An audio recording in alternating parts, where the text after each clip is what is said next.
Okay, guys, what's up? What day is today? Today's Friday. Happy Friday.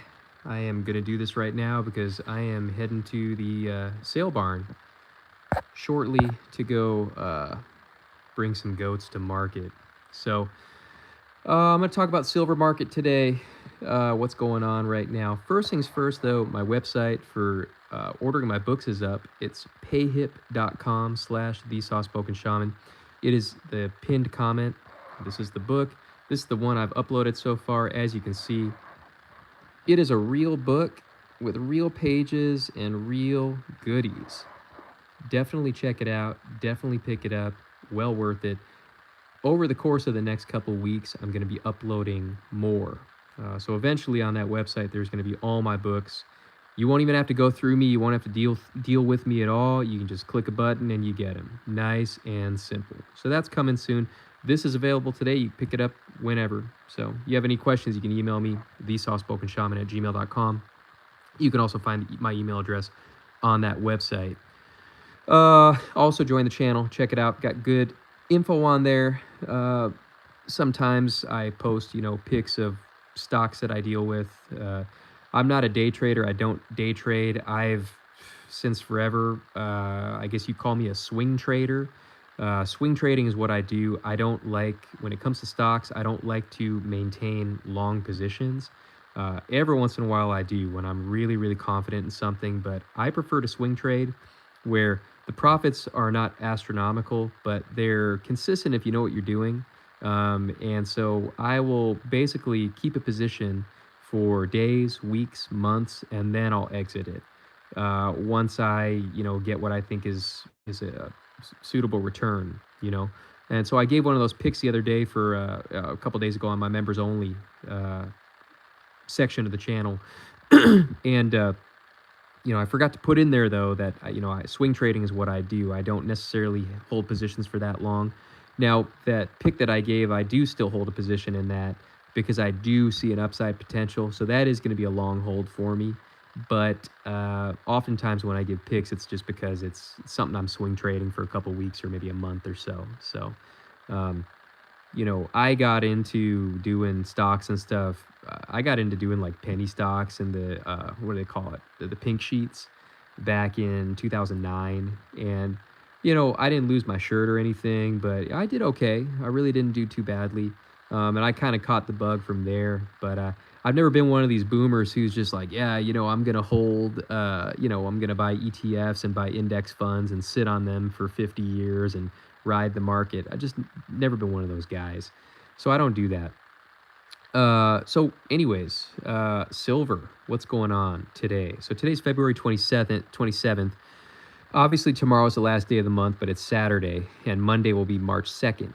So today's an interesting day because it's first delivery day for those contract holders who want physical delivery of silver from the COMEX. And what's really interesting is that there was a glitch in trading. I can't remember, it was yesterday or the day before, where they had to shut the computers down, for God knows what reason. And people rightly assumed there was some FUCKERY going on. And of course there was. And they dumped the price by $5 or $6 and it climbed back up. It's, fine now. But the problem is that the amount of individuals or banks or institutions that want delivery is only 31 million for March. That's much less than than the amount that wanted to take delivery even a week ago or a couple days ago. And it's actually less than the amount that took delivery in January and February, which is very strange because January and February are light months for physical delivery. March is typically a gargantuan month for physical delivery. So we're seeing things get kicked, the can get kicked down the road. And we're seeing maybe, this issue coming up again in April and May. A lot of people who haven't been stacking silver for a long time, they think, the COMEX, they're scared for their life because they don't have enough silver in their depositories to actually satisfy the amount of people that want to get physical silver delivered. But again, you have to understand, when they run the casino, they're the ones that make the rules. And if you actually read the rule books, they can opt also for cash settlements in regard to like an act of God happening where it's impossible to deliver all the physical that's wanted, or which is basically what's also called a force majeure. You can look that up too. So basically, all these people who are saying, "Oh, silver is going to go to $1,000 an ounce," and blah blah blah blah blah. Comex is going to default. Listen, I was stacking silver during the last bubble in 2011. They were saying the same thing back then. You have to understand that maybe this time's different, and maybe the currency will collapse soon, sooner rather than later. But it also might not happen. So you also might, if you don't know how to time the wave, you might become a generational bag holder, you know? I mean, back then I did sell some silver when it hit $50 an ounce back in 2011. That was a huge deal, but I also opted to keep some. And I sold some. I sold some during this last high. It hit $121. I didn't time it correctly. I sold it about 114. I didn't sell a lot. I sold a little bit because I figured they're gonna tamp it down eventually, and then it's gonna run back up again. This is just the first leg of a major bull run. So, you know, you just got to understand, there's the people who are like, "Oh, I'm gonna stack silver. I'm never gonna sell." But you got to understand, what are your goals, because that's fine if you basically see yourself as a pass through and the silver is going to go to your descendants, great. But if you're actually looking to do something with it, I mean, you gotta be smart about it. I mean, even for me, I want to buy more land, but let's say silver goes up to $120 an ounce next week. Well, do I want to buy land next week? No, because I need to shop around. So would I really want to convert into fiat right away? Because let's say I take 6 months to find the land that I want. Well, silver could have mooned again by then. You don't know. So what's going on? You're seeing, we saw silver get smacked back down into the 70s, climb back up into the 80s, got smacked down again. And then, it hit 91 the other day, and then they tamped it down to about 85.50. And then, now it's kind of hovering between 91 and 92, which is major. If you look at technical analysis, the next major resistance, we broke through the first initial resistance at 91. The next resistance is around 93 to 94, according to technical analysis. And you got to take that with a grain of salt, considering, what the controllers, do with the volatility. If it goes above 93, and we can probably see a clear shot up to 100.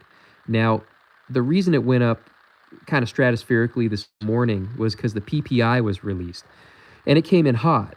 I don't recall the exact numbers, but I think they said it was supposed to be like 3%, and it ended up being 3.6%, and then the other metric was 2.3 when it was supposed to be 2, something like that. So it came in hot.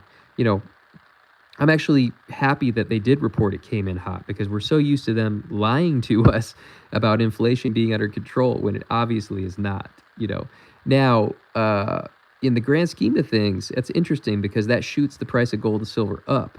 But it also is interesting because it makes it where it maybe changes the likelihood of a Fed rate cut. Because if inflation's hot, they may, keep the rates at the same where they are right now, or I don't think they're going to raise them, but you never know. So,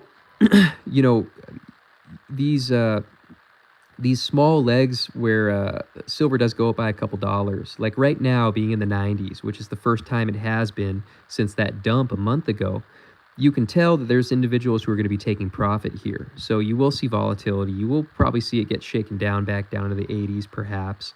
Or not, I don't know. But there's going to be a lot of volatility along the way. And you're going to see a lot of people get shaken out because that's what Comex does, is with all the newbies who are getting into speculating on silver. Like, that's the one interesting thing about them is they wreck those people, especially the people, trading on margin. Those people get wrecked completely. And the other major thing is that JP Morgan actually moved their metals desk. I don't know if it was their whole metals desk, but those workers, a lot of them they moved to Singapore. Which what does that tell you? Because the trading hours for Singapore, I believe, are either the same or similar to SHFE, which is the Shanghai Exchange. And what that tells me is that they want people, working around the clock to maybe counter, be a countervailing weight to what China's doing, running up the price. Could be wrong, could be right. I don't know. But, I mean, people can bitch all they want. Months ago when silver was still 40 or 50 something dollars an ounce, I was telling people, hey, you probably want to get in on this. This isn't financial advice. You probably want to get in on it. And I had people bitching and complaining once silver hit 70 and they felt like they were priced out. And I'm like, okay, I mean, choose to heed the tip or don't. It's, whatever. But those are the types of people who probably bought in, when we hit, over $100 back in January. So I don't know. You know, uh, in my estimation, stocks are for day trading and swing trading. Silver is not. Now, if you got a bunch of money sitting around you're looking to play with, it might be a hobby of yours if you don't mind losing or winning on any given day. But most people are going to get their butt handed to them royally. So, it's interesting. We don't know what's going to happen. The PPI obviously came in hot, and then the talks with Iran. Certain media outlets are saying that they were lukewarm, but they were positive to some degree. Um, Other media outlets were saying they got nowhere because the U.S. basically said you need to shut down these facilities with ballistics and no sunset clauses, meaning sometimes like Iran wanted to say, hey, look, we'll do this for the duration of Trump's presidency. But I guess, the US was saying, no, this is forever and we're going to put it in writing. So blah, blah, blah, blah, blah. I guess, there's some tensions with that too.